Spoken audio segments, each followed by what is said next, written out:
In a more disconnected world, people are craving communities even more. If your company can provide an outlet for that, so if you're not providing it and you think you can, then I think you're missing an opportunity, especially if it's a differentiator in your industry. The Industrial Growth Institute podcast connects you with the big thinkers, makers, and subject matter experts across all aspects of an integrated B2B industrial revenue growth function. From strategy, board oversight, and transactions, through all the phases of manufacturing marketing, the complexities of industrial sales, and the nuances of marketing and sales technology and customer experience, I speak with guests who bring insights, innovative perspectives, best practices, and twists on traditional approaches. Each episode explores high-level thinking and in-the-weeds actionable tactics. If you enjoyed these discussions, then please help me out by liking and sharing the podcast, and especially by leaving a comment and giving a review. So with no further ado, let's jump into this episode. Welcome back to the Industrial Growth Institute podcast. I'm Ed Marsh, your host, and today we're talking about the revenue growth long game. In previous episodes, guests have touched on how marketing is changing and how the simple SEO and content marketing playbook is rapidly deteriorating because Google's changing and search behaviors are changing, and all these things are changing along with website engagement and conversion rates. So those changes generally mean that we need to reach buyers earlier, before they're even in the awareness stage. Let's call it pre-awareness. And we need to build trust and authority. And that's a tall order for most companies that kind of define the world, and they think of their marketing and sales as primarily about sharing product and service details. I think it's fair to say there is no well-defined recipe for how to do this going forward. There's lots of ideas. Things are changing so quickly that our best guesses today will likely be off target. We may find them embarrassing when we look back in 3 years.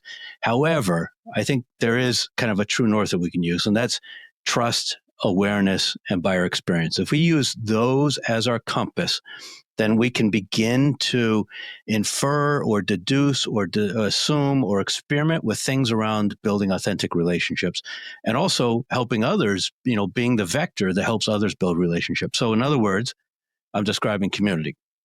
And we're going to hear, I believe, more and more and more about community. And today we're going to kick it off with a full dose from Leslie Greenwood, who helps companies build communities. She was one of the key players in the launch of the Pavilion community. You may be familiar with that. That's for revenue growth leaders. And then founded Chief Evangelist Consulting, where she helps other companies do that. And most recently, she's founded Wednesday Women, which we're going to learn more about. It's a community for women business leaders. Leslie is known for her innovative strategies in fostering impactful communities without the confines of traditional structures, which is probably important because the way we assume it has worked probably isn't going to be right going forward. She's got over 2 decades of leadership in customer-facing roles. She has focused on this concept of community engagement through a member-first philosophy for quite a while. And as we chat, we're going to hear more about how we can do that, as well as more about Wednesday Women, a platform that she recently started that's dedicated to elevating women leaders and entrepreneurs by fostering meaningful connections and spotlighting their achievements. Leslie's approach is consistently rooted in the power of individual connections, and that really is the essence of community, and shared values.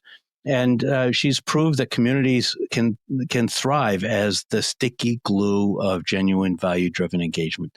So as you listen, hit the bell, comment on this episode, and please join me in welcoming Leslie. Leslie, thanks for making some time for us today. Well, you don't have to twist my arm too far to get me to come talk about community. So yes, thank you for hosting me. I appreciate being here. Well, I'm thrilled to have you. So let's start at the beginning. I think a word like community means so many different things to each person hearing it. It's interpreted differently. How do you define community? I think my answer on this has changed a little bit. I think here's what I'm going to say. If people call themselves part of your community consistently, then you have community. Okay. So that has changed. That's my changed view. I would not have said that before. I would have said and I know we'll talk about this later, but what we originally built with Wednesday Women, which was literally a LinkedIn following, I would have poo-pooed and said that is not a community. But once the people that followed us started calling themselves members, asked how to join, and referred people to be part of Wednesday Women, I kind of just like, okay, well, if you're going to call it a community, then I'm going with that. But in general, community is a lot like tissues. We call them all Kleenex. Some are one sort, some are another, some are scratchy, some are plush. And they're just all different types. So for me, when I'm thinking about community, it is a place where a group of people gather. And it really goes back to like, nope. It can be physically or it can be virtually. Okay. So if you think of it, gathering on a community platform virtually, gathering at your neighborhood park is also a community. But in this case, we are speaking about business communities, so it would probably be gathering online. So it's not just an identity; it's a coming together of some sort. It's a coming together. Yeah, I believe it is a coming together. It is, a place where people help each other. It is a place, hopefully, where they feel some sort of identity. They're relating to something bigger. They're there for something bigger than just, your product or your idea. There's something larger. And it is not. I think it's easier to maybe define what it is not, because when I look at community job descriptions, so you'll see a community director. Well, the community director is really the social media manager, or the community director is really the events manager, because the community can happen in those small pieces. Mm-hmm. But that's not a whole community in my mind, right off the bat. And then oftentimes you'll see the JD that includes all the things. You're a marketing manager, a social media manager, an events manager, and the online community director, which none of that you cannot do. That is more than one person's job. Right. And so I feel like community has just kind of become this catch-all word that includes just about everything. But for me, when I'm talking about community, or when I'm working with a client, we're building a community. We are building a container, whatever that container is, for people to get together, to come together, to share something beyond, the product or service. All right. So when I think about community, I tend to think of it as having these elements or subsets or components. Mm-hmm. Often there's some sort of a forum, mm-hmm. where people can be in, subsets of different conversations around different threads, exchanging ideas, asking questions, helping each other out. There's often some kind of an education element. There's often in-person events or virtual events that mm-hmm. are associated with it. There may be some kind of a store with, merchandise that allow people to recognize and promote their membership or association. There's often some mentoring or maybe a job board sort of an element. Mm-hmm. There's certainly networking. In some cases, there's higher level access. There may be different membership levels. Some are paid, some are free. There's sometimes certifications. There are often sponsorships. Are there elements that I'm missing? Oh, goodness. No, I think you hit everything. The community, once you define the community and, what you want it to be, what you want it to feel like, it can contain, that's why I say it's like kind of like making a container, all of those different things, or very few of those different things. So yeah, and I think you could make probably anything part of it. One-to-one matching, you mentioned mentoring. Yeah, I think you covered it all. So you said once you're clear what you want the community to do, I know you're a big believer in having a strategy before you start. You believe you need to have a clear vision of why you're doing it, who's a member. I assume that can change as you go along, although the closer you can get up front, probably the more efficient you are. But talk about how you guide companies, or how you've learned it's important to conceptualize that and to articulate it and to even codify and document it before you start. Mm-hmm, mm-hmm. Yeah, I actually have a community POV exercise that I put all of my customers through. And I actually, for any listeners that want it, just DM me on LinkedIn. I will send it to you. That is one of those things. Also, my potential member interview script. And so, yes, it's like what are your company mission, vision, values? It looks like a startup consultant, like a startup advisor. What's your mission, vision, values? What is your differentiator? What problems are you going to solve that another community can't solve already? Let's see what else is on there. Who's your ICP? Who are the personas within your ICP? because you have to know all of that in order to even think about the strategy that you want to put around that. Because I'm going to build a community revenue leaders for me is easy because I know what motivates them. I know what some of their drivers are. It's completely different than if someone said to me, can you build a community for my devs?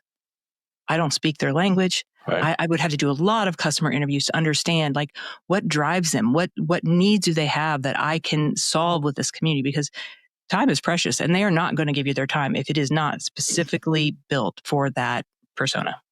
So the community is like a product. You have to understand what the It's problems are, and you have to do 100% a persona product. interviews, and it's got to have meaning and value for somebody. It's got to help them achieve an outcome. Nobody's got extra time to just fiddle around in a forum somewhere. Exactly. And you're right, though. It can change. It's not even that your membership changes. It's the economy changes. The political climate changes. And I'm still talking, this can all change within a go-to-market, one specific community. So I call it like a nebulous gray blob that you will never master. You will always be changing it. And that should be a mindset that you have from the beginning, that you'll be pivoting all the time. Not pivoting, tweaking. If you're pivoting, that's a problem. Okay. You should be tweaking it all the time. Should companies think of community as being broader than their ICP or their customers? They can. There's a model that you can Google. It's called the Spaces model of community. It's very valuable for communities around a product or around a company, because it helps you define the business outcomes that you want to achieve based on your community. So the first S is support. We've all been to a support community. We've gone to the AT&T forum to figure out how to fix our phone because they don't want to talk to us, Right. So it's deflection. So your ROI is based on ticket deflection. P is product. So I think product should be a part of all communities, because if you want voice of the customer, where are you going to get it best is like live every day in your feed. The A is acquisition. So that's where that's how I've taken you from what your question was to this answer, is that it could be that it is not just your customers. It is around the thesis of a challenge that marketing leaders have, or it could be around just, let's say, marketing. And the company is a sponsor, but you're not talking about the product. Right. You're talking about the pain. Right. You're helping them, but your product gets this identity through the community. Right. And so that's where the acquisition, and then you can measure whether people are in your pipeline first, or they're in your community first, or if they're in the community, how do they retain? How do they renew? How do they upsell compared to people not in the community? And then C is contribution. So user-generated content. E is, goodness gracious, I'm going to forget what E is, engagement. So, that's for me, I love that. Like that is when we talked about thank you for the kind introduction. When you mentioned sticky glue, the engagement, and sometimes that's not measured the way you think it is. It does not mean how many Slack chats that they do. And it's sometimes very hard to garner that information. And the last one is success. So the last community that I'm finishing building now with a company, it is around the customer success leader has started it. And it is about the, education, about providing the resources so that they want to stay longer. They want to upsell, things like that. So is this a marketing function or a sales function? Where does it fit? It could be any. So, for instance, in this community that I'm just finishing, it is led by the CCO, the Chief Customer Officer. Is their marketing function? Yeah, because now they're the only person in their space who has a customer community. Should they be using that as marketing? Yeah, absolutely. Will there be sales? Yes. Do I want the salespeople in there? No. So it's not usually a sales function according to me. Now, this is my opinion. I don't think your seller should be in there. Maybe your VP of sales and chief revenue officer, if they can add value. But I don't want your sellers in there for sure. They're the ones I spoke with every C-level person in this company. They're the ones that engage the least. Product was very interesting. So it can really live everywhere. I've seen it live under marketing. I've seen it live under directly under the CEO. I've seen it. That's interesting. now live under the probably smaller orgs, and then now seen it live under customer success. But speaking of under the CEO, whether it's there as a dotted line or not, it feels like it's got to have substantial executive sponsorship in order to have the longevity and runway and resources in order to make it work. Oh, 100%. Like that. This is, if I were to define the perfect CEO, it is the one of the company that I'm working with right now. The visionary founder that can see past, like, oh, I got to have MQLs in the pipeline. Right. He's seeing towards that. And I will tell every company I work with, even on a one that's maybe fee-based, that, there's, you hopefully the parameters I say is like, hopefully the people will start talking to each other and helping each other within 6 months. That's the goal. Then in 18 months, maybe you have something positive to put on board slide besides costs. And at 3 years, you're considered mature. So unless you can have a full 3-year time frame, right, and that includes platform cost, time, other technologies, and human capital, then you really shouldn't even start, in my opinion. Can you start one without an FTE dedicated to it? You don't have to have an FTE, but you do have to have dedication. You do have to have at least a dedicated person. Now that may be half-time, but it is not their additional job. So it's not your social media manager's extra job, because this will always fall last, because probably they could have measurable results on one side and no measurable results for a while on the other side. And that person initially, whether it's half-time or full-time, is basically in there kind of hollering into the wind, trying to get people to listen and respond and engage and drop some comments, or are they trying to do other things? It really depends. It depends on whether you have someone like me come in, because like I'm driving strategy. So that person really they are making sure everybody gets in, they get the right tags, they are welcoming people. I mean, I'm a big believer, like I want people to think about, how does it feel when you walk into my community? I'm visualizing it as a physical space. And how it feels is, if you introduce yourself and no one says hi, it feels kind of crappy. Right. So, and they are doing that. They're beginning to learn the customers. They're looking for buying signals. They are introducing them to each other. That feels like an important thing. If you can connect across the community, bring people together in a more substantive way than just being, two other names in the registry, that feels important. It's very important. And that's why, like, when I was hiring, when I worked at Revenue Collective and then Pavilion, I actually wasn't instrumental in the launch. I was for the 2,000 to 10,000 run. But I never hired anybody with community background. I wanted someone, like, I hired people that had worked at enterprise, car rental. I hired ex-teachers. I hired people who took a moment to think about the personality, the needs, that were quick learners and were hungry to learn, because I got my MBA in Pavilion because I was just listening to revenue leaders all day long talk about their challenges, how they fix them, blah, blah, blah. I'm like, I can talk to any CRO in the world, and I didn't know what a CRO was when I started. Right. So it's like that kind of person. And then the person that does go beyond, doesn't just answer the question. It's like, you know what? Ed had that same challenge a couple of weeks ago. Why don't I connect you? I'm going to tag at Ed. Do you have time to chat with John about this problem?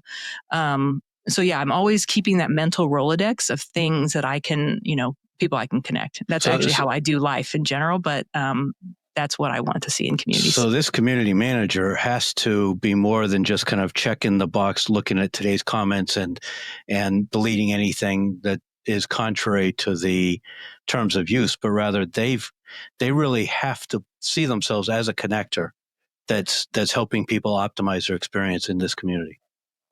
In my perfect world, yes, 100%. That you are not just you're not a mod. So there's a difference for me between calling someone a moderator and a facilitator. They're a facilitator. Moderator is just the one doing like check. Oh, against terms of service, throw it away. Right. It's not a keyboard warrior in my world.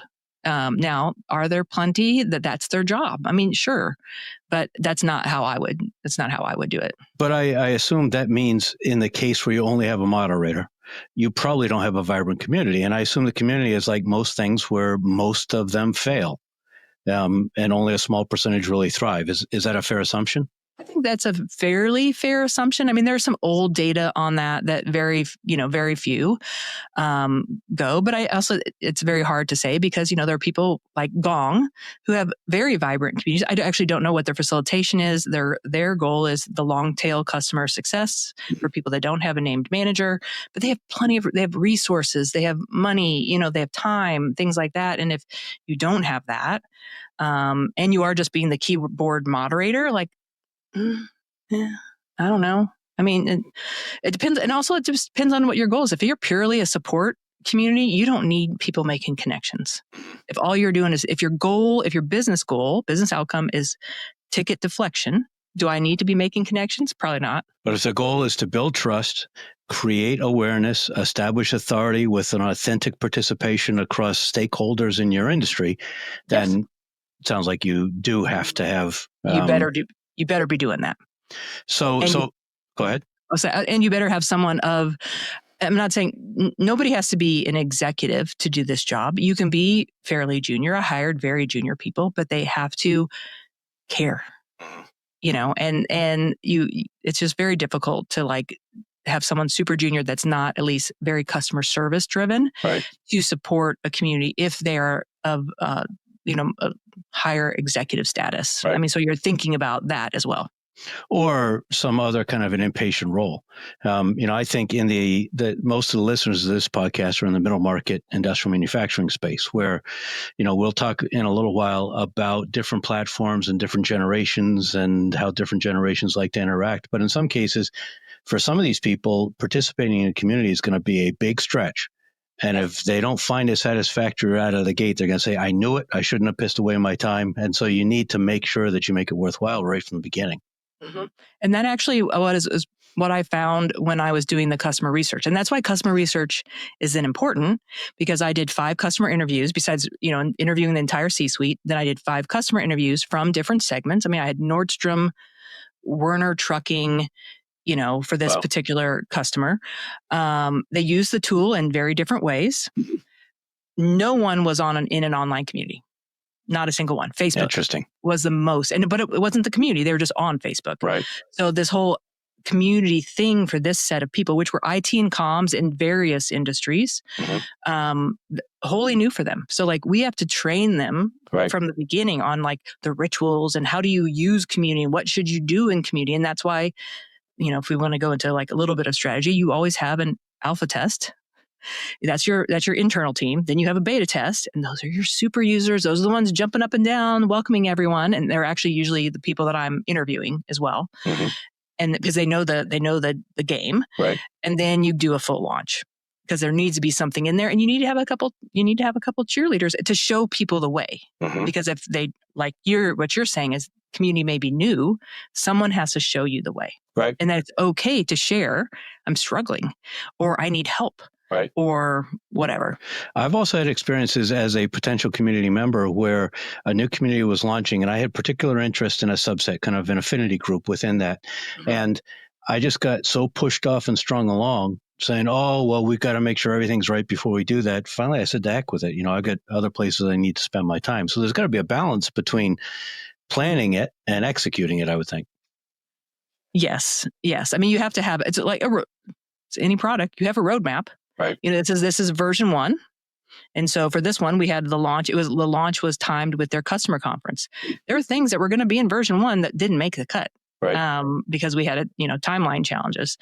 So, and then there's version 2, you have a plan for that. And there's version 3, and there'll be version 75 by the time you're done. Right. But I think, if something is part of your value prop, it should definitely be on your roadmap, and you should have a general timeline for that. Because if you're publicly launched at that point with no plan to execute on the verbal promise, then that's a challenge. Do you advocate sharing that roadmap? Yeah, sure. Why not? I don't know. I'm pretty transparent. So I would say, yeah, this is what's on our plan for Q1. This is what our plan is for Q2. We want to we want to do a couple things like in our community at Wednesday Women now. It's like, there are a couple things that we want to do really well first. If we can do those, execute those really well, then we can expand. if I can't, but I haven't promised the other things. That's the thing. You know what I mean? Like, yes, that is on the plan, but we have to do these 3 things, first. So if our presumption is correct that most communities do fail, and you said there was some older data that may indicate that, what do you think is the most common reason why they fail? One is no strategy. It's really just no strategy. I remember a huge community popped up off of LinkedIn from some very popular people, and like thousands of users all of a sudden they had no intake. I'm like, you will never be able to monetize this because you don't even know the personas in your community. How are you going to pay for this? How are you going to pay for your time? What's your goal? Right. So it's like they just said, oh, this is a great idea. We're super popular. We can have tons of people, but it's like, who's going to sponsor this? You don't even know who's here. So it's like having a small plan, even in that case, an intake form would have solved their problem. Mm-hmm. Let's see. There'll be budget challenges, but like I said, you really have got to think like the 3 years. Like I have to have $250,000 or whatever it is, depending on if you're enterprise or like you can do a circle community for $99 or $19, to get me through this 3 years so I can really realize the full value. And just impatience, something then the economy changes and now you can't dedicate these resources to your long-term plan. Right. You've got to go out and start doing pay-per-click or something like that. I don't know. So 3 years to really be mature and established. And I think you said 18 months to start to kind of see decent engagement. No, 18 months to like from a business standpoint to, unless you're a paid community model, that's easier. But if you're not a paid community model, I say 18 months before you're going to write anything on a board slide positive about it. Okay. Like the board is not going to want to know that they don't care that 10% of the people are engaging. Right. Those are leading indicators. Yes. Right. It might have a small mention or it might be in a footnote. That's not what they care about. They want to know how many leads made it from the community into the pipeline. And that's going to take you some time. And what do you see as the most common milestone that companies have, or the most common KPI or metric? Is it the amount of revenue that is generated? Is it the number of customers that are engaged? Obviously, it depends on the kind of community, but is there a particular set of common KPIs that you see companies aiming for? I think it goes back to like we said, the business outcomes that you're looking for. For this last community, it's like one is overall satisfaction. So whether that's NPS or whatever survey methodology, does this impact their impression? My goal is that yes, you have an amazing experience in the community and you've transferred those positive feelings to the brand. Right. So yes, could you measure that in NPS? Maybe, I don't know. NPS is such a wonky thing. I love and hate it all at the same time. So there's that. There could be retention. I think Gong actually shares a study that like if there's one member in the community, they're X times more likely to renew. If there's more than 3, they're X times more times likely to renew. So like there's some stickiness value of that. So that's one thing. It could be revenue. I don't know that that's usually the first thing because it's going to be a while before you're going to be able to measure that. Right. So obviously you've built your business on the fact that there's a framework and there are certain steps that you can follow that will give you a high degree of predictability of success. And you've talked about strategy. You've talked about intake and welcoming people and engaging people. As you launch it again with Wednesday Women, what have you identified as those keys to success? And if you sit down with a client to help them articulate their strategy, what do you identify as the key milestones? That is a great question. I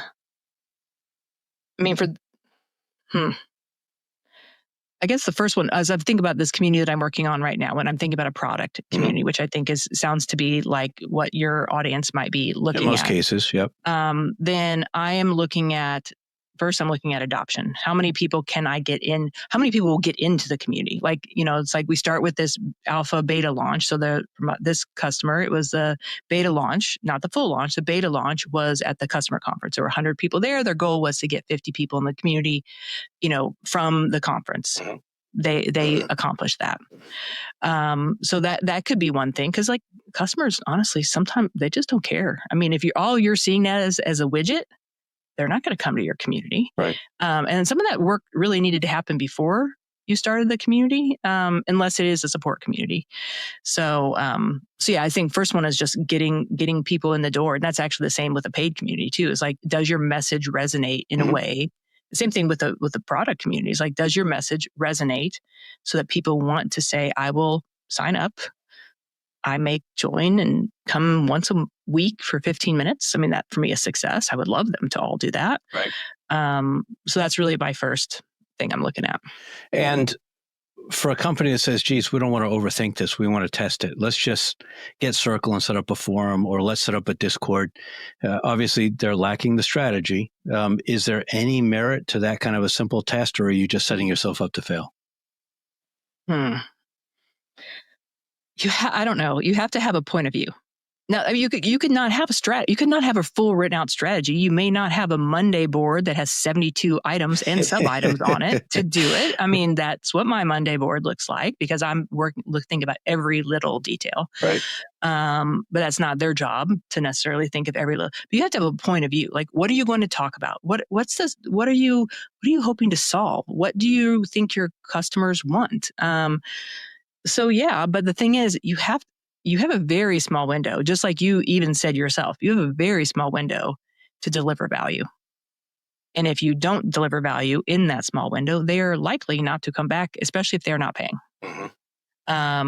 So I think it would obviously be advisable, even if you don't hire a strategist to do it, that you sit down and you think about your customer, you think about what they need, and then sure, go and test some stuff out, but you better be pretty clear on what value you can deliver. And it also feels to me like any CEO who's signing off on this needs to have, whether they're comfortable or like it or naturally do it or not, needs to have joined some other communities to experience it as a participant and form some impressions about it. I will tell you, I spend more time in my discovery calls telling people not to build a community and to go join another community where their customers already live. I probably do that more than I sell. Because if there's already something out there where your customers live, you can become a member and just be a member and be a super helpful member. And guess what? I mean, this is a funny story. So like my early days at Pavilion, QuotaPath was a sponsor. Graham, who I think is our chief of staff now, but he might have been in sales, was so helpful in the compensation channel. Like, we didn't know he was a sponsor. We just thought he was the best member ever. Oh, you want to jump on a 15-minute call? Oh, here's how you do this. Do this. Here's a framework. Here's a thing. We voted him member of the week. We had no idea that he was a sponsor. Wow. So, you know what I mean? Do you want to go build your business? Go be freaking helpful. I mean, that's how I build my personal business. Right. And so I don't know. So yeah, no, I think they should have an experience. And they might want to think about actually just being a member somewhere else first. If a company's trying to think about what sort of an investment this would take, let's say 3 years, there's some software cost, there's probably some legal cost up front to establish maybe some user terms or something like that. There's, let's call it an FTE for 2.5 years and a partial time employee for the first 6 months. Are there other components, or can we do an order of magnitude estimate based on those things? Okay, let me think about this for a second. Well, it depends also, like, if you're going to have events, or virtual events, of course. Do you have an event software of some sort? Right. Is your event strategy very large? Do you need a real event software, or do you just need a Zoom license? I think there's lots of different things, but it is if you're an enterprise community and you're looking at things like Vanilla, Better Mode, Hive Bright, you're talking $30,000 to $50,000 a year for the platform itself. You're also talking 4 to 6 months to actually implement it. Right. Physically implement the product, minus strategy, minus setting up your events and da-da-da-da. But for a kind of $50 to $300 million industrial manufacturer that probably doesn't spend much on marketing besides trade shows, maybe a little bit on content, maybe a little bit on journal advertising. I think if they're going to do events, maybe it's going to be a happy hour in conjunction with a lunch and learn somewhere or something like that. So if we back that part out, these aren't SaaS companies, then, if we plan on that FTE and some software, is that a reasonable planning number? I think that's going to get you to a reasonable planning number. Okay. Yeah. Should they invite competitors, channel partners, vendors, prospects, and customers? Should the community incorporate all these people? It depends on your bandwidth, and because those are all different personas. So like, how are you going to solve the needs of all those 4 different personas? Like, can you do that? Like if we're talking about the people that you're talking about, and this is their first time doing community and they're giving it a try, let's say, although they're giving it a try for 3 years. Right. Then I don't know. I don't think I would recommend that to start. Like we were doing a segmentation at my customer. They have 10,000 customers that 20% are enterprise. 20% on the other end only pay $100 a month. So, we've decided to focus in on this one thing and incrementally let those same people in over a period of time. So like for me, I definitely wouldn't do that all at once. Maybe you find a way, to do that over time. If your partners can be in there and they're interested and they want to deliver value, great. Competitors, probably not. I can't see a place where I'd put competitors in there. And then that is the acquisition part is like, is it open to everyone? That's like that strategic decision you need to make at the beginning when you're deciding your business outcomes. So registered users versus open to the public. Yeah. Okay. Yeah.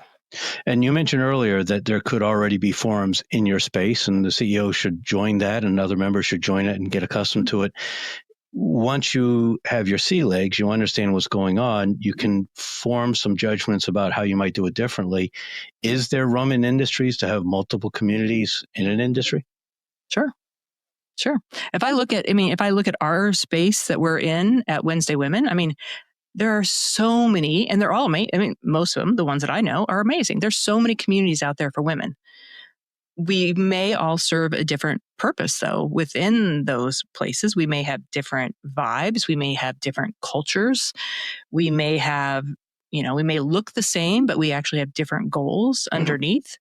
I think there's a place for everyone. I really do think there is a place for everyone, unless you don't have any kind of differentiated. How are you in business if you don't have a differentiated, thought about your company compared to another's? Well, everyone in our space sells the highest quality, most unique, most durable, best designed product. They all have that. Great. So then your community then is, I'm here to support the end user who uses this in order to make their life better. Right. And what is that thing? And then you provide the support and programs around that. And if your competitors don't have any of that, now there's your critical difference. And how do you accommodate different generations? I'm thinking Gen Z might like Discord, where boomers might want a Facebook group. Yeah, I think it's really, when it comes down to it, I don't know. I've never been on Discord. Same thing, gamers. I just think gamers and tech people are on Discord. But when it all comes down to it, the platform is really less important than some of the other components that we've talked about. If you've provided the space, they're not that different from each other, whether there are forums or they call them all different things. Right. Forums, spaces, groups, channels. Right. I just call everything a channel because I'm used to Slack. Right. But I use the words wrong. So I think everybody can do that. You're already having change management if they're not already used to being online in a community setting. Right. So at that point, it's like, I don't know. But Slack probably isn't the most user-friendly version. It's less defined. You have to be able to work in the gray a little bit more. And it does not sound like that's the place where your people live. And so that is one question I do ask when I'm doing my customer interviews is, where do you already live online? Do you participate in communities? Where are they? I want to know where they live so I have the least amount of resistance to make that change to get them in. Now, I'm never going to put a revenue community on Circle. They're going to be on Slack. And I'm going to figure I have strategies to make Slack more accessible to more people because they're already in Slack. I'm not going to get an enterprise AE to go onto Circle. Give me a break. Sorry. How important is mobile? I think that is a very important consideration. It has to be at least mobile friendly. An app is great. It would be great if, they had the app, because you will have some people that just aren't going to be at their desks. Right. The particular community that I'm finishing, they cater to the deskless workforce. So you kind of have to have an app. Right. If you're catering to the deskless workforce. Now, granted, the IT and comms people that do it are at a desk, but they're going to probably be out in the field doing something. So I think that would, for me, would be a very important consideration. Ours does not have, I think it might have an app, but we haven't gotten there just quite yet, or maybe it's on the roadmap. So, I just take the homepage and make it an app on my phone. And so I have an app, sure. And it's mobile friendly. So as long as it's mobile friendly, I'm cool. We talked about what the moderator does. If you're going to have a moderator, do you have to hire somebody who's been a moderator before? Do you have to give them specific training? Is that part of your consulting, or can you just bring in somebody that believes in community and likes to connect people? I don't think you have to have someone that's already been in community. Okay. I definitely don't. I trained 20 people that have never been in community. And actually, I had never been officially in charge of a community. I was customer success, so we figured out a lot of it, along the way. But I don't think you need to have community, because it also depends on how they were, how they were raised. Were they raised in the moderator, keyboard warrior? I'm just checking off things, right? Because that's a whole lot of unlearning that I'm going to have to relearn, right? And they're maybe too rigid for what I'm looking for.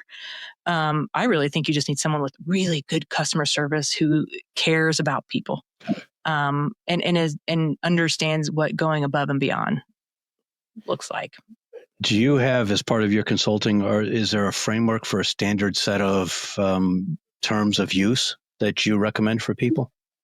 Yeah, I have some examples, and actually anybody can go to, there's a really good podcast called In Before the Lock, and it's with Erica, Kuhl, Kuhl, and Brian Oblinger.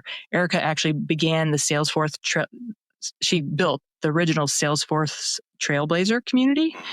And I think it's episode 87, and it's all about terms and conditions and community guidelines.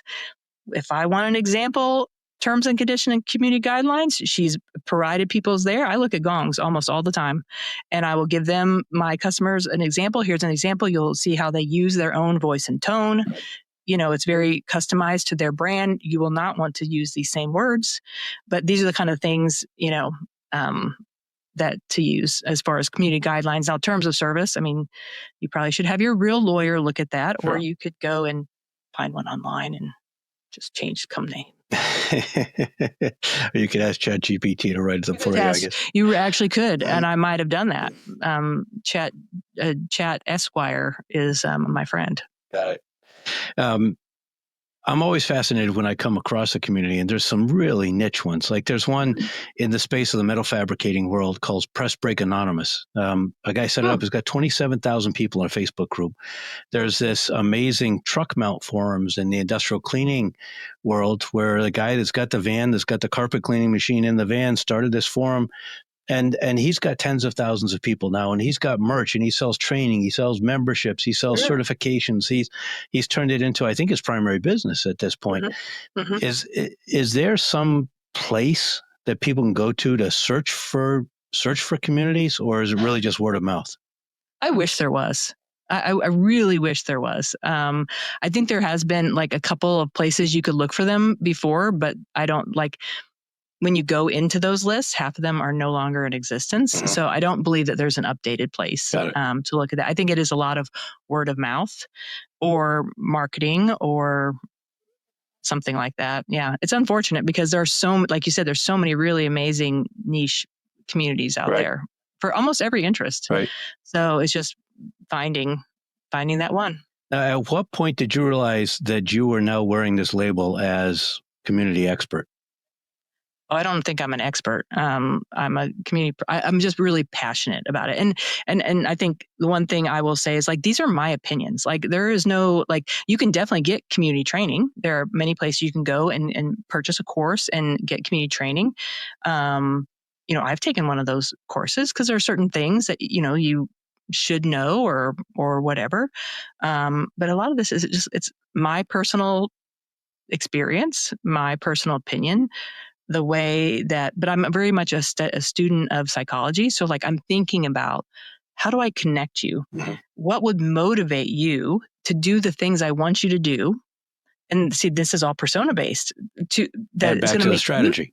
to get you to do what I want you to do so that you will receive value, because oftentimes it's not clear to the person on how they want to do it. Right. It's also, then you have like for the sales communities, it's like, it's a mastermind. You have to show up or you will not get value. Right. If you don't show up, you get zero value. You're going to want to quit. And you'll say that the community was crap. It's like the gym. But it really was you. Right. You didn't come. Right. So yeah, it's rough. It feels to me like AI is going to make personal connection even more important. But that's my opinion. You said you're offering your opinions. What's your sense of how AI is going to impact these, what we're now discussing as community efforts? I mean, I do think, I just think, I've been saying this for a couple of years. I think what's old is new. I mean, this old time community that we've missed, people want that. I want to go to my neighbors. This is how people find out about you. This is like the ultimate benefit of community is when, you go to your mailbox, your neighbor says, "Oh, have you visited the new restaurant? It's amazing." Well, guess where you're going? You're going to the new restaurant, because and that's what you want people to do about your company.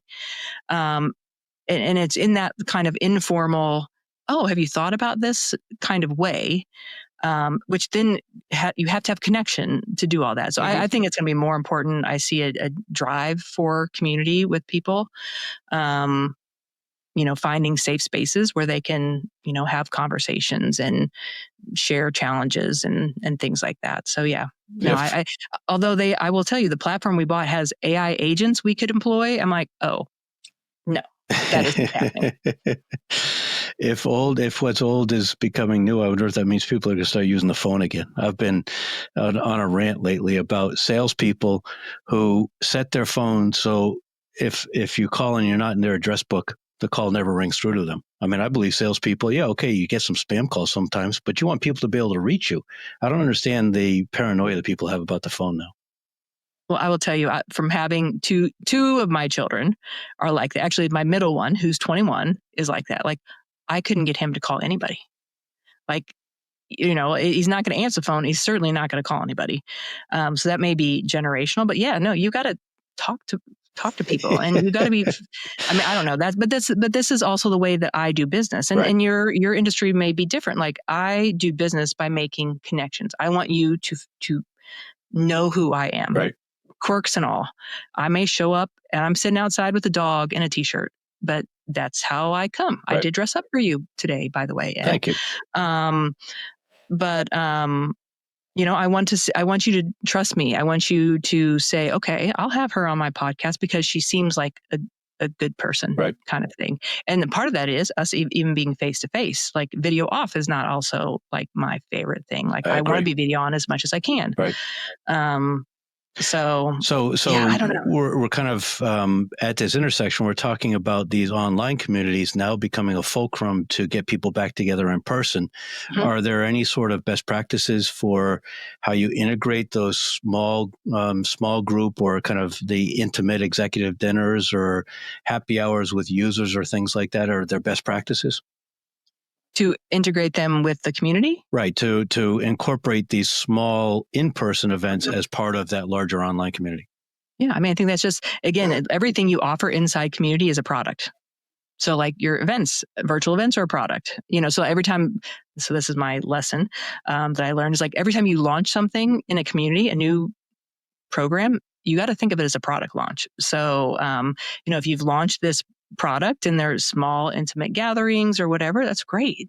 You have someone who's the facilitator who then brings, gets them together and they have a certain feeling. So then great, they bring it back to the group. I mean, I would love to see that. And oftentimes that'll happen on its own. So for one community that I'm in, they are starting local meetups on their own. They're taking pictures and putting it in the Slack channel of them meeting to go to the gym. Wow. Like, I'm like, Like that to me that's huge success, Sure.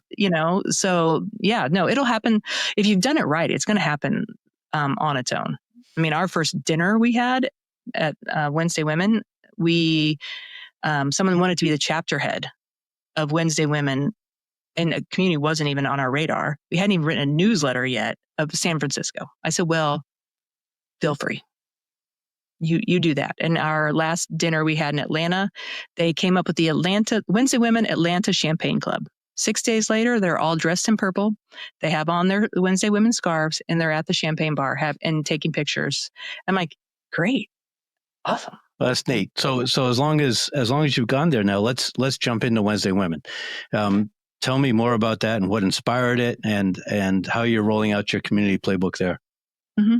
Yeah, actually, Wednesday, none of this was on the timeline, on the horizon. It started with a LinkedIn post of me saying, who are the women CEOs that I should know, because my feed is a little bit desolate. I don't know if that's the same. I imagine in your niche, very similar to what it is in B2B Sales.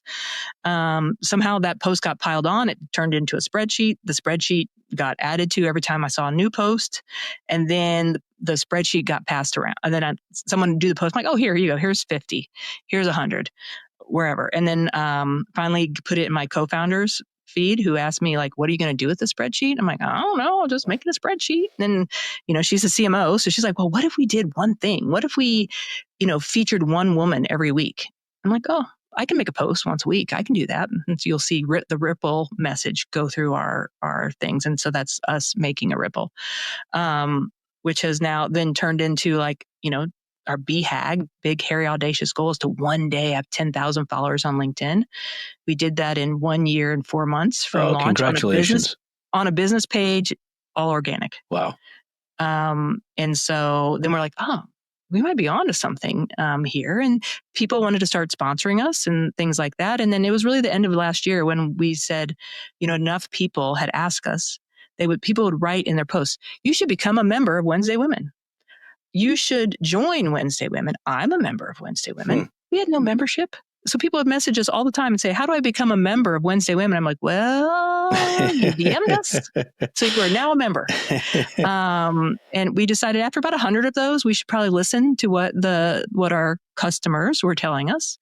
And so we launched what we're calling it a membership. It is a community when it comes down to it, but it's not meant, I think sometimes the word community can intimidate people because they've been in too many really bad communities, right? Or they think it's a noisy Slack channel, or they think they have to spend hours and hours to get value. And we have really set it up to be different. So this is probably the most different community I've ever launched.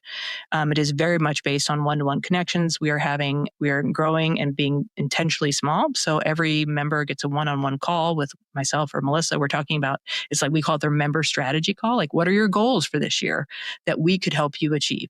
Who are the kind of people you want to meet? Do you want to speak on stages? Are you wanting to get on a board, or do you just want friends? I mean, like, what is your goal? Whatever that is, that's what we're working on. So it is a very high touch, low need to be on platform, because we're meant to meet those women where they are rather than asking them to go to one other place. So who's your ideal member?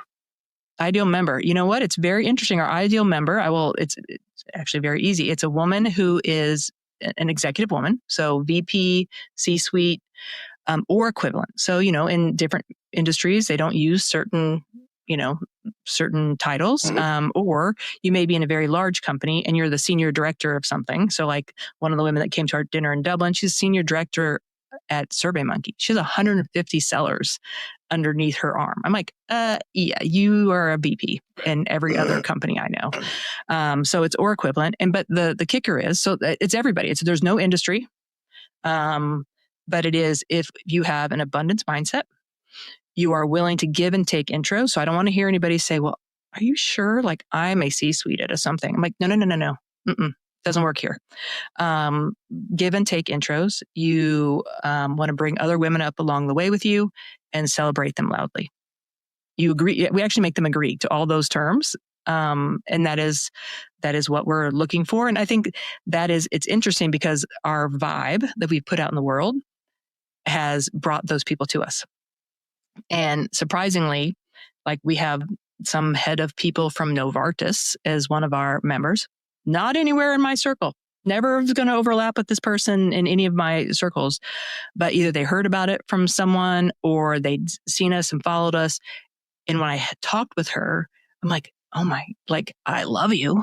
Like you have all the right qualities and characteristics that I'm looking for. And so like what we've put out there is being heard in the way we intended it to and bringing those members to us. That must be very gratifying. It is very great. I mean, like this is someone I would never have crossed paths with. I mean, I feel blessed that I got to have the conversation and that this person gets to be in my ecosystem. But yeah, so it's seeing that kind of thing. That's what we're looking for. And I'm guessing the name came from the day that you started to profile that one lady per week. Yes, we might have thought about that. We should have thought about that a little bit from the branding perspective, but that actually was the CMO's, Melissa, my co-founder's idea. She's like, what if we just make one post and we'll make it on Wednesday and we'll call it Wednesday Women. And the next time I talked to her, I'm like, well, I saw WednesdayWomen.co is available, but marketers, they are domain hoarders. So she'd already bought WednesdayWomen.org. Like it was already done before like our second meeting. So it's really where it started. And then she was on a mid-journey kick, and that's how our little splash logo came out. And so you've got that website, WednesdayWomen.org, but you're primarily a Facebook or a LinkedIn group rather, right? Yeah. It's mostly, I mean, like I said, this is why I would say my difference on what I would have called a community last year compared to, this year compared to a couple years ago is because, I have a LinkedIn audience. Makes sense. That's it. But that are very engaged. I mean, if you look at the average company page, they're lucky to get 1% to 4% engagement. We consistently get 25% engagement on our posts. So it's like it's a little bit different, and I think that's why they call themselves members and all of this kind of stuff. Right. But no, it's truly just a LinkedIn audience. The website is really just to direct people to events. We have our blog. We oftentimes post series like we're going to work on a women in energy. Like I'm trying to get into Exxon. So if any of your listeners out there know a woman executive at Exxon, so like I'm, oil and gas and renewables. I'm like, I know nobody in that industry, but I will find them and I will convince them to talk to me because I want to shine the spotlight their way, So, yeah. Cool. All right. Shifting back to kind of community in general, are there rules of thumb for what percent of members normally are actively engaged versus lurkers versus sign up and disappear? Well, there are. There's something that's like the 99-1, whatever. There's a real name for that rule. But it's like you have 90% that do nothing, honestly. And then maybe they come in once a quarter or whatever. If that, there's 9% that, maybe come in fairly regularly. And there's 1%, the one that's in the intro section, cheering everybody on and saying hello. Like that's your 1%. You've got those. The 9% you get every once, on a regular basis. And then 90% you don't see. But, it depends if it's a paid community. And for instance, thinking about Pavilion, if I'm a CRO, I come in and I get answer to one question that I might have had to pay someone $100,000 to get the answer to. Right. I only need to come once every 10 years to get my money's worth. Right. So it just, everybody has different needs. And that's the one reason why I said earlier, your community will always be pivoting because as life pivots, the needs pivot. And it's oftentimes hard to figure out, what those needs are. And what about taking some of those active and enthusiastic 1%ers and making them sub-moderators? Do you do that? Oh, 100%. How do you think you scale your community? You find your people that are super passionate about whatever the subtitle is, whether it's, in your manufacturing, it's some kind of widget or a bolt. Right. I don't know. Like I love bolts, all the bolts. And they're now, you'd ask them if they want to be the channel moderator for the bolt section. And, they feel privileged that you're asking them to do that. It elevates their profile. They're seen then more as an expert, right. But again, that goes back to personas because maybe people that work with bolts don't care about that. Right. So, or, maybe, like if I want a CRO to do something, I'm going to offer them a spot on a webinar. My God, they'll do everything for me all day long. Right. If I want an engineer highly technical engineer to do something, I'm not going to offer them the same thing. But yeah, I would staff everybody. Like everybody's got a passion, and that if you've got those people, you want to have them help you, but then you're bringing them in as part of, the building process, and you're taking their opinions and you're thinking with them. Got it. What do you think people most misunderstand about the idea of community? I think it's just, honestly, it's the biggest basic thing is what it is, what it is and how they are going to apply it in their situation. Got it. How do you know when it's appropriate to invite sponsors? I think you can do it at any time as long as you've set the ground rules. Okay. So like if it is a no selling zone, then sponsors can't sell either. They provide content, they provide knowledge. Well, they can be in there helping, like you described that guy from Pavilion. Yeah, you can be in there helping if that's what your ground rule is. Right. But you really need that also kind of needs a strategy, because you can't have them over soliciting to your members. I think in almost any capacity, whether it's in manufacturing or else, they have to agree to the rules and the terms of service. I remember reporting one of our sponsors because I ended up on the BDR list. I'm like, how did this person even get this list? Right. And why am I getting 17 emails every week? Right. And so that sponsor got reported just like any other member who had violated the terms of service, and they got a talking to. Like, you're not ruining my brand. Right. By coming in here. So yeah, I think it's, if they're value added, you can bring them in whenever you want. If they understand your mindset and your goals and you're aligned and they agree to the terms, I think it's great for both of you, honestly. And I would think that in most cases, the expectation of the sponsorship is that it's brand awareness. Oh, yeah. It's not a lead gen activity. It depends. Some sponsorships are sold as lead gen. We run a webinar together and I give you all. Some of them are. I give you the email list, okay, and you go do what you want with them. Like those are the rules that they've come up with. Mm-hmm. For me, everything we do is brand. It's, we're putting you in front of the right people who are very enthusiastic about our brand. Right. And the attachment to our brand is positive for your brand if it is meaningful to the brand. Okay. For us, their mission alignment has to be there. Like, I'm not taking your rubber stamp and just taking your money. I need to be able to say, I'm partnering with you, XYZ company, because of X. And if I can't truly say what the X is, I need to revisit my mission. Right. But that not everybody's like that. So, it just depends. So we've talked about your ideal member of Wednesday Women. Who's your ideal client as Chief Evangelist? I think I'd say my sweet spot, my niche is probably a higher dollar, membership, fee-based membership community, where really this engagement part really means, a lot. They are expecting a white glove kind of service, some really well thought out programming, if they're in the GTM space, sales, marketing, customer success, RevOps, I already understand their personas. And so for me, it's just really easy because I know what to look for and I can much easier help devise a strategy. If you're outside that space, I have a little bit of a learning curve. Mm-hmm. So that would probably be my ideal customer, is somebody in that space. And it may be a smaller niche community, may not have more than 200 to 400 members. Mm-hmm. But that each member is very important. It's not a mass play. That's probably not my place. And how do you recommend that folks get in touch with you? You can find me on LinkedIn. Because my LinkedIn is whether I'm doing community consulting or Wednesday Women. Okay. So find me on LinkedIn. It's just the regular LinkedIn / Leslie-Greenwood.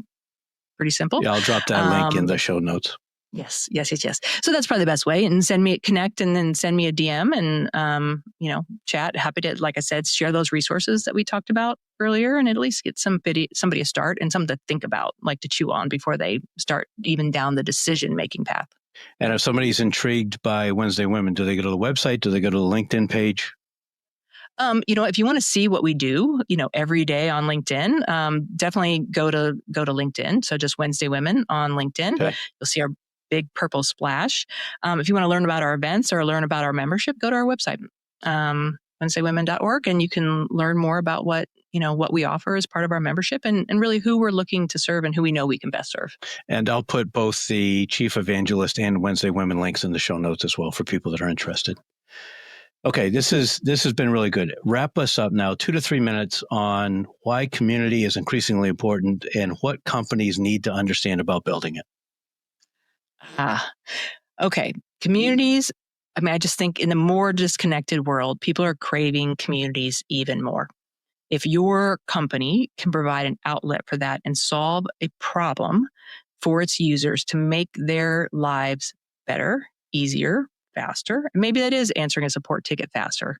Or maybe it is providing that safe space where the mom who's juggling, twins at home and has an executive career where she can say, my boss is an idiot and I just can't today. Will someone talk to me? You know what I mean? There's such a wide range of things there. And I just think there's so much more need. And like we talked, there's a niche for everything. You can find your community home somewhere. And I guess if you're not providing it, as part of your company and you think you can, then I think you're missing an opportunity, especially if it's a differentiator in your industry. And then what was your second question? I told you I was going to forget something. So that's kind of why community is increasingly important. Yes. What would you say is the biggest 1 or 2 things companies need to think about understanding about how to build one? Yeah. I think it's just, you have to understand your customers. You have to understand the timeline and you have to understand your return on investment before you get into it. Otherwise, it's a lot of work. Like I am in the Slack channel that I work with that team, like 2 or 3 times a day. And I'm asking for things from everything from C-suite down to RevOps guy who is supposed to be working on my Salesforce integration, and so it's not, I'm taking up hours and hours and hours of people's time every week. So. Got it. Wonderful conversation, Leslie. Thank you so much for spending time visiting with me today. Of course. You don't, like I said, you don't twist my arm to talk about community or Wednesday Women. So yes, I love this. This was great. Good. And thanks everyone for listening. Please do me and Leslie and all the other guests a big favor by liking and sharing this. Drop a comment. I'll read them. If I need to tag her to jump in a comment, I'll do that. And by all means, please subscribe to the podcast as well. Thanks for listening to the Industrial Growth Institute.